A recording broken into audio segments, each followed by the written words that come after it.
রাতে অফিস থেকে ফিরে এসে বলবে, আমি যদি তোকে কোলে নিয়ে বসে থাকি না, তাহলে সে ফিরে এসে বলবে, কল্যাণী তুমি ছেলেকে পেয়ে একদম আমার কথা ভুলে গেছো। না বাবা না, আমি তোর ভাবির ওসব কথা শুনতে রাজি নই। খোকন সোনা, মানিক আমার, ঘুমো বাবা, একটু ঘুমো। ঘুমের দেশে ঘুম পড়িরা ঘুম দিয়ে যায়, ক্লান্তি ঝরা দু চোখ মাঝে ঘুম দিয়ে যায়। ঘুমের দেশে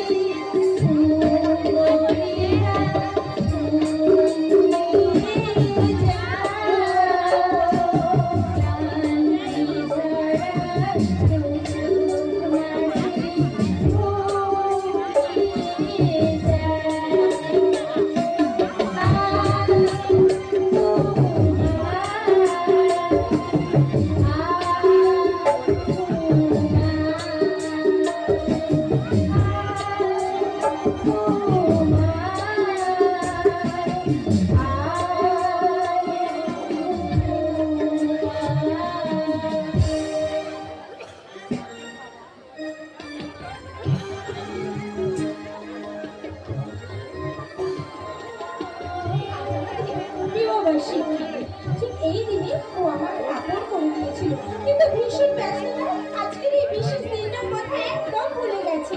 কিন্তু কিন্তু সেই দিনের সেই মুখময় ফুলসজ্জের রাতটার কথা আজও আমি ভুলতে পারিনি।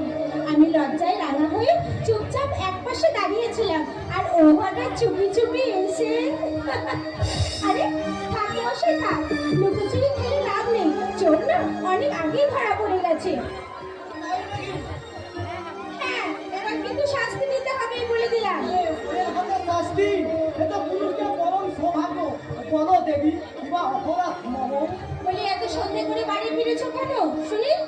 আজকে আমাদের বিবাহ বার্ষিকী দিন, এটা তো আমাকে মনে করিয়ে দেবে নাকি? আজকের দিনটা খুব সুন্দরভাবে সেলিব্রেট করা হতো। সরি ম্যাডাম, আমার বড্ড ভুল হয়ে গেছে। আসলে আসলে তুমি তোমায় বিয়ে করলি, বিয়েটা আমি করেছিলাম। কাজের বিয়ের দিনটা মনে রাখার দায়িত্ব শুধু আমার, তাই না? এই রে, সরি ম্যাডাম, কি শাস্তি দেবে আমায়? এই জানো, ভুলটা না আমারই হয়েছে, মানে আমার দুজনেরই মনে রাখা উচিত ছিল। তাহলে